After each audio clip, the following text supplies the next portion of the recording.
When I begged my wife for money to save our 2-year-old daughter, she laughed and said, maybe if you had a real job, I'd care. Then she used the money to host a lavish party for her ex. But what she didn't know was that I had a hidden trump card. The next morning, when she walked into the kitchen, "You're seriously asking me for money again? Kira needs this surgery, Nadia. Maybe if you had a real job, I'd care. She's your daughter too. I've got plans this weekend. Handle it." That was the conversation that pushed me over the edge. Our daughter was sick, again. She needed surgery, again.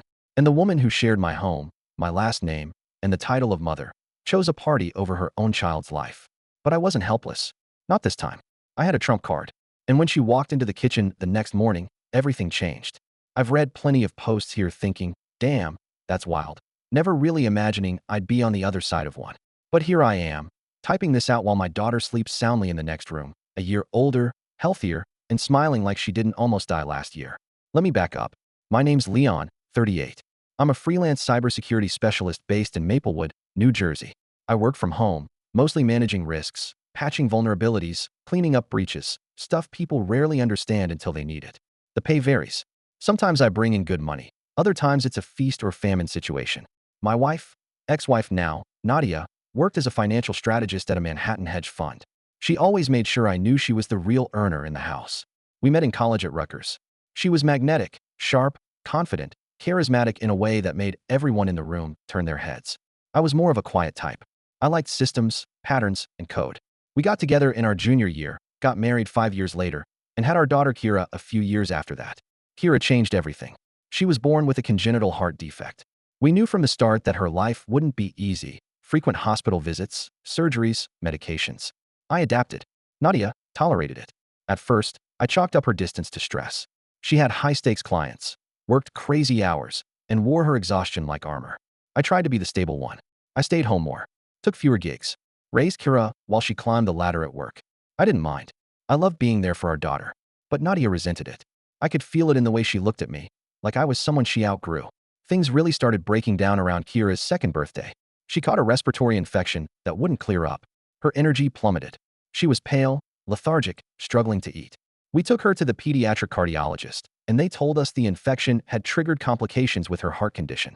She needed emergency surgery. We were told it couldn't wait more than 2 weeks. The estimate? $12,000 upfront. That was with insurance. I had $3,000 set aside. That's all. The timing was terrible. 3 clients had delayed their contracts. I was scrambling. I went to Nadia. I didn't get angry or accusatory. I sat her down one night after she got back from one of her work events, still wearing a black silk blouse, her makeup perfect, her phone buzzing every 10 seconds. I told her what the doctor said. I showed her the paperwork, the cost, the timeline, and she laughed. Not a nervous laugh, not an incredulous laugh. It was cold, sarcastic.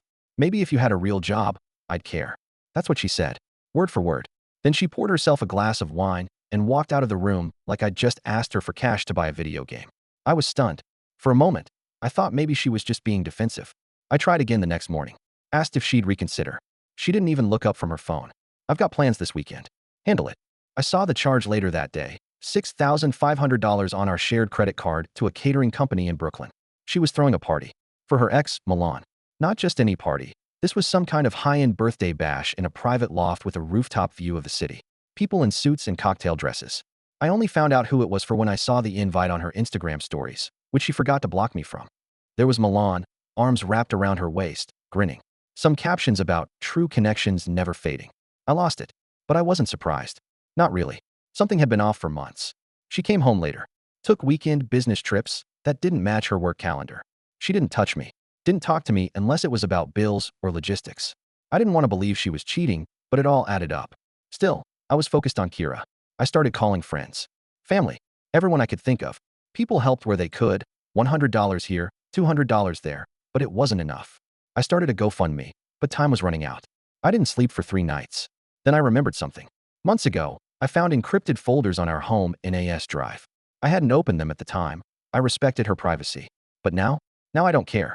It took me about 2 hours to crack them open. What I found made my blood run cold. Offshore account transfers, faked vendor invoices, shell companies, detailed ledgers linking money movement from her firm's accounts to places it had no business going. Nadia wasn't just cheating on me. She was committing financial crimes. Big ones. I backed it all up, created duplicates, uploaded it to a secure cloud folder with scheduled send triggers. wrote a letter, and saved it as a PDF addressed to the SEC and her company's internal compliance team. I even uploaded it to a dead man switch email that would trigger if I didn't log in every 72 hours. The next morning, she came into the kitchen with her usual energy drink in hand, scrolling through her emails. I was waiting. I didn't shout. I didn't threaten. I slid a flash drive across the table. She looked at it like I'd handed her a dirty napkin. What's this? Insurance. Leon, I swear, if this is another one of your passive-aggressive, it's everything I found. You've got 48 hours to wire me $9,000. No questions. No excuses. You do that, I don't push the button. She didn't say a word, just stared. Her hands trembled slightly as she picked up the drive and walked out of the kitchen. By the afternoon, the transfer hit my account. I scheduled the surgery. Kira went under the blade 3 days later. I didn't tell the doctors or nurses anything about what had gone down. I just stayed with my daughter, held her tiny hand, and prayed she'd make it through. She did. She pulled through like a champ. The doctors were amazed at her resilience. I cried in that hospital room like I hadn't cried in years. Just let it all out. Nadia didn't visit. Not once. After Kira came home from the hospital, the house felt different. Quieter, but not in a peaceful way. Nadia had barely been home since the confrontation. She started staying late at work again, or maybe not at work. I didn't ask. At that point, we were coexisting like strangers, orbiting the same space without ever making eye contact. She never acknowledged what happened. Not the surgery, not the money, not the flash drive. It was as if she was pretending it hadn't happened. Maybe she thought if she ignored it long enough, it would disappear. But I wasn't letting go that easily, not for revenge, but for clarity, for truth. I couldn't go on like that anymore. I started preparing. I spoke to a family lawyer, someone I'd met years ago through a client. We discussed custody options, what proof I needed, what my rights were. I started documenting everything: dates, missed visits, her behavior, the financial transactions. Every evening, after putting Kira to bed, I added a few more lines to my growing timeline of abandonment. It wasn't about winning a battle. It was about protecting my daughter. Kira deserved consistency, safety, and love. Not someone who treated her as an inconvenience when it clashed with dinner reservations or someone else's birthday bash. Nadia still hadn't mentioned Milan, but I saw him. Once. It was a Tuesday evening. I had just picked up Kira from daycare. She was excited because one of the teachers had given her a sticker book. We pulled into the driveway, and there he was, leaning against Nadia's car. Button-down shirt, loafers, too much cologne even from across the lawn. She was laughing. That fake kind of laugh she used at work functions. He kissed her cheek before she noticed me. Her smile dropped when she saw me. She didn't say a word. Just turned, got into her car, and left with him. No wave to Kira. Nothing. That night, something inside me hardened. I stopped waiting for her to act like a mother. I took over everything. Doctors, daycare pickups, meals, stories before bed, midnight fevers. It wasn't new to me, but now I was doing it without resentment, without any shred of hope that she might finally show up. I wasn't heartbroken anymore. Just done. A month passed before I filed for divorce. I served her papers at her office. Not to be dramatic, just because I knew she'd have to take it seriously if it came during work hours. She didn't call me after. Just had her attorney respond. Her lawyer came out swinging. Wanted shared custody, refused to admit abandonment, pushed back on everything. But I had receipts. Emails where she ignored me about Kira's surgery. Credit card statements. A log of all her missed visitations. I didn't even mention the offshore accounts, yet. We met once, in mediation. She tried to act like the reasonable one. Said I was being emotional, that we needed to model maturity for our daughter. I almost laughed. You mean like modeling compassion? I asked. The way you did when your daughter was in the ICU and you were partying in Brooklyn? The room went silent. Her lawyer shifted in his seat. From that point, things changed. Nadia stopped trying to spin the narrative and started bargaining. She offered to pay more child support if I agreed not to press charges. I hadn't threatened her with the financial stuff, not officially. But she knew I could, and she knew what it would cost her. What struck me most wasn't the bribe. It was how casual she was about walking away. Full custody's fine. Just don't make this uglier than it needs to be. Just like that. No fight. No pleading to see her daughter. No request for shared holidays or weekends. I signed the papers the next day. Kira didn't notice at first. She still asked, now and then, when mommy would be home. I always answered gently. I never spoke badly about Nadia in front of her. I'd say mommy had a new job, or that she was far away for a while. Eventually, she stopped asking. I didn't realize how much that hurt until one night. As I was tucking her in, she looked up at me and said, "You're both mommy and daddy now." I just nodded, smiled, then cried in the hallway after she fell asleep. I didn't feel triumphant. I didn't feel like I'd won. It just felt like I'd survived something. And now, I had to rebuild from it. What I didn't expect, though, what truly caught me off guard, was what came next. Because Nadia wasn't done. Not by a long shot. About 6 weeks after the custody was finalized, Things were finally starting to feel livable. Not better, not healed, but livable. I had settled into a quiet rhythm with Kira. Her recovery was steady. Weekly checkups, lots of naps, lots of me hovering anxiously whenever she sneezed so much as sneezed. But she was doing well. I thought we had entered the final chapter of this mess. I was wrong. It started with a voicemail. One of my former clients from a fintech firm I consulted for called me out of the blue. He sounded jittery, nervous, asked if I had any ties to the hedge fund Nadia worked for. I said no, not anymore. We were divorced, and I was out of her life. He hesitated before telling me that there were rumors. Quiet, internal rumors about missing funds, compliance flags. Nothing public yet, but something was brewing. I played it off like it didn't concern me. I thanked him and hung up. But my gut twisted. I hadn't touched the backup files since the day I copied them. They sat encrypted on my external drive, along with a cloud version in a locked folder with two-factor authentication. I'd almost forgotten about them. Part of me hoped I'd never have to use them. But I knew what was in there. The numbers, the names, the accounts, all tied back to Nadia. I opened the files again, went line by line. What I hadn't noticed before was how deep it went. It wasn't just one scheme, it was layers. Ghost vendors, phony invoices, money moved between fake accounts in Montenegro, Dubai, and even Delaware Shell Corp. Whoever trained her on this stuff knew what they were doing. But she got sloppy. There were trails, metadata on spreadsheets that hadn't been wiped, internal memos forwarded to her personal email. I had enough to make someone very uncomfortable. I debated what to do. This wasn't just about our family anymore. If what my old client said was true, people might be digging into her. If they reached her, it wouldn't be long before things unraveled. And I didn't want any splash damage hitting me or Kira. So I did what I thought was smart. I reached out to a lawyer, not my family lawyer, but someone who specialized in financial crimes. I told him everything, showed him the files, asked him what would happen if I submitted them anonymously. He didn't flinch. They'll investigate. Quietly at first. If the numbers check out, the firm will try to handle it internally. If they can't, it becomes a federal case. What about me? I asked. Am I in the line of fire? Not unless you were involved. But if you sit on this and it blows up publicly, they might try to pull you in. If you come forward now, you protect yourself and your daughter. I took his advice. I made an anonymous drop to the SEC and a separate package to her company's compliance department. No names, just the data. I left out anything that pointed directly to me, but included enough breadcrumbs to open the door. Then I waited. It took about 2 weeks before I noticed anything. Nadia stopped showing up on social media. Her LinkedIn went offline. Her work email auto-responded with a generic on-leave message. A friend of hers, someone we used to go on double dates with, posted something vague about corporate witch hunts and loyalty being a one-way street. The firm never contacted me. Neither did she.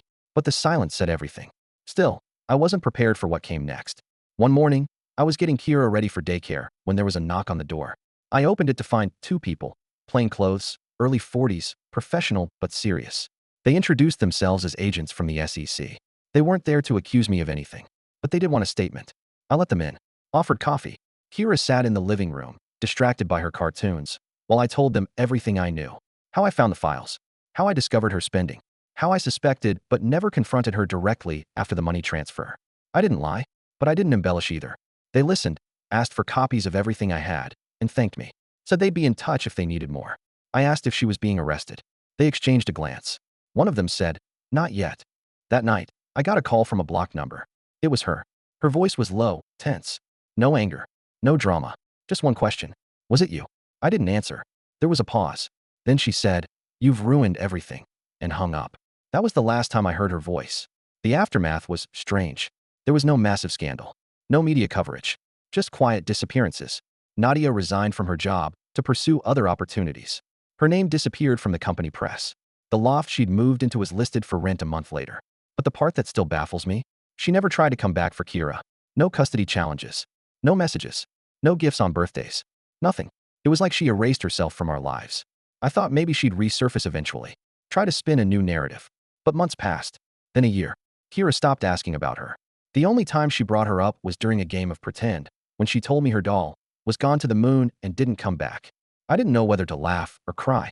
And now, with everything quiet again, I still live in this strange mix of peace and unease. Because even with Nadia gone, there's something else I've started to notice, something that might be more dangerous than I expected. It started subtly, just little things. A strange car parked near our street 2 days in a row. I wouldn't have thought anything of it if I hadn't seen a man sitting inside, pretending to scroll through his phone, glancing up every now and then. I told myself it was probably a rideshare driver or a delivery guy on a break. But then it happened again, 2 days later. Different cars, different guy, same spot. Maybe I was paranoid. But when you've lived under the weight of secrets, you learn to trust your instincts. I went back and reviewed my email activity, checked for any unusual login attempts. I refreshed the security protocols on all my cloud accounts, switched passwords, checked the triggers on the files I still had stored, ones I didn't give the SEC, just in case. Nothing seemed breached. Nothing obvious. But the sense of being watched wouldn't leave me. Around that time, I got a call from my lawyer, the one who helped me with the financial stuff. He'd been contacted by another firm, one that represented an interested party in an ongoing investigation. They wanted to know if I would be willing to make a formal statement under oath if it came to that. I didn't ask who the party was. I already knew. I'll testify if I have to, I told him. But I have a kid. I don't want this following us. He understood. Said he'd make it clear that I wanted protection if my involvement escalated. After that, things went quiet again. For about a week. Then came the letter. It wasn't mailed. It slid under my door sometime while I was inside the house. No envelope. Just a single sheet of thick, off-white paper, folded once. Typed. No handwriting. You think you've won. You haven't. Be careful what you hold on to. That was it. No name. No signature. Nothing else. I checked every lock on every window. Rewatched the last 12 hours of footage on my front door cam. Nothing. Either it was someone who knew how to avoid surveillance, or it was someone close enough to know when I wasn't watching. I didn't sleep that night. I laid on the floor just outside Kira's room, watching the hallway in the dark, listening for any sound out of place. The next day, I called my brother in Delaware and asked if we could come stay for a few days. Told him we just needed a change of scenery. He didn't ask questions. We packed light and left the next morning. That first night away, I felt like I could breathe. Just a little. Kira played with her cousins in the backyard while I sat on the porch, trying to act normal, trying to convince myself I wasn't unraveling. My brother handed me a beer and said, "You look like you've been through war, man." He wasn't wrong. I stayed in Delaware for 4 days. I let the air clear. No strange letters. No suspicious cars. Just normalcy. It felt good. So good. In fact, I almost convinced myself that it was all overblown. Maybe the letter was from someone trying to scare me off. Someone connected to Nadia's mess, but not her directly. But the minute we came back to Maplewood, I knew that illusion was wishful thinking. Because something was off in the house. Not ransacked. Not broken into. But different. A small photo frame was out of place on the hallway shelf. The kitchen cabinet door was slightly open when I knew I'd closed everything before we left. Kira's favorite stuffed bunny was moved from her bed to the floor, something she never did, not even during tantrums. Nothing was stolen. Nothing was damaged. But it was enough. I called the police, filed a report. They came, did a sweep, but found no sign of forced entry. Could be an accident, one of them said. Kids move stuff around. Maybe, but not this time. I knew someone had been in the house. And the worst part? Whoever it was hadn't done anything yet. They were trying to send a message. I knew I couldn't keep living like that, waiting for another letter, another shadow, another whisper in the dark. And I damn sure couldn't let Kira grow up with that kind of fear hanging over us. So I made a choice. It was time to finish this. The only way to deal with someone like Nadia, and whatever or whoever she had wrapped into her schemes, was to stop playing defense. I'd been careful, strategic, quiet. But this required something bolder. The one piece I had been holding back, the thing I hadn't given to the SEC or her firm, was the connection between Nadia and Milan. I had always suspected that he wasn't just some flame from the past. He was in on it. There were too many late-night messages, too many unexplained wire transfers that just happened to correlate with deposits in his name. I dug in. Using some tools I wasn't exactly supposed to have anymore, I followed the money. Turns out, Milan was laundering funds from the firm through a series of startup shell companies based in Austin, Texas. Fake wellness brands. Green tech investments. None of them had websites that worked. All of them traced back to an LLC he opened using an alias. And in one particularly lazy move, he used the same P.O. box for 3 of them. Amateur hour. But here's the kicker. Nadia was listed as a silent partner on 2 of the filings. Public record. Hidden behind layers, yes, but traceable, if you knew where to look. That was the final thread. I compiled everything. Not just the financials, but a timeline. A story. I didn't want it buried in some investigator's desk. I wanted it to be loud. So I reached out to a contact, an investigative journalist named Marissa I'd helped once with a ransomware story years ago. We weren't close, but she remembered me. More importantly, she was still in the game, and she hated corporate fraud with a passion. I told her everything. I gave her the files, the links, the names. I laid out how a top-tier financial strategist and her business-savvy partner siphoned millions through their employer and manipulated people's lives in the process. She was hooked. For weeks, we worked together. She verified everything I gave her, interviewed a few sources I recommended, and chased down her own angles. When the story was ready, she did what I didn't expect. She brought it to the New York Times. It went live on a Tuesday morning. The headline hit like her explosive, fraud behind the facade. How a Manhattan power couple built their empire on stolen wealth. It spread fast. Finance Twitter tore it apart. LinkedIn feeds lit up. Her firm immediately released a statement about a comprehensive internal review. Milan's fake companies? All shut down within days. He made a post claiming defamation and jealous rivals, but that didn't last long. Because the SEC opened a formal case the next day. And this time, I wasn't anonymous. I gave my name. I submitted a signed affidavit. I stood by it. Publicly. They couldn't touch me. I had documentation from day one showing I had no part in it, and my cooperation had been above board the whole time. I even got a quiet thank you email from someone in their white-collar crimes unit. As for Nadia, she didn't get arrested. Not yet. But she lost her job. Her professional license was suspended pending investigation. Every door she had carefully polished over the years slammed shut in her face. Her name became poison in the financial world. And, perhaps most satisfying of all, her friends vanished. The ones she'd clung to during her parties and polished Instagram moments? Gone. One of them posted some passive-aggressive quote about not knowing who you really work with and unfollowed her. Her reputation was gone. Not because I wanted revenge, but because I wanted the truth to be seen. And once it was out there, no amount of money or charm could put it back in the box. She emailed me once, a week after the article dropped. I hope you're happy. You've destroyed everything I built. I didn't reply. What would be the point? I'd already built something better. Something real. A life for Kira and me that wasn't built on secrets, lies, or parties for people who would leave you in an instant. Just real moments. Like watching her paint rainbows on the sidewalk with chalk. Teaching her how to ride a bike without training wheels. Laughing at how serious she got during bedtime stories.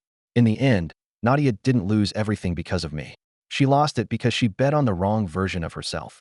One that thought image was more important than people, that money meant more than responsibility, that consequences were for other people. I just held up the mirror. And when she looked into it, she couldn't blame anyone else for what she saw. So yeah, maybe I didn't burn her world down with fire. But sometimes, the best revenge is simply letting the truth speak louder than the lies. And walking away with your head held high.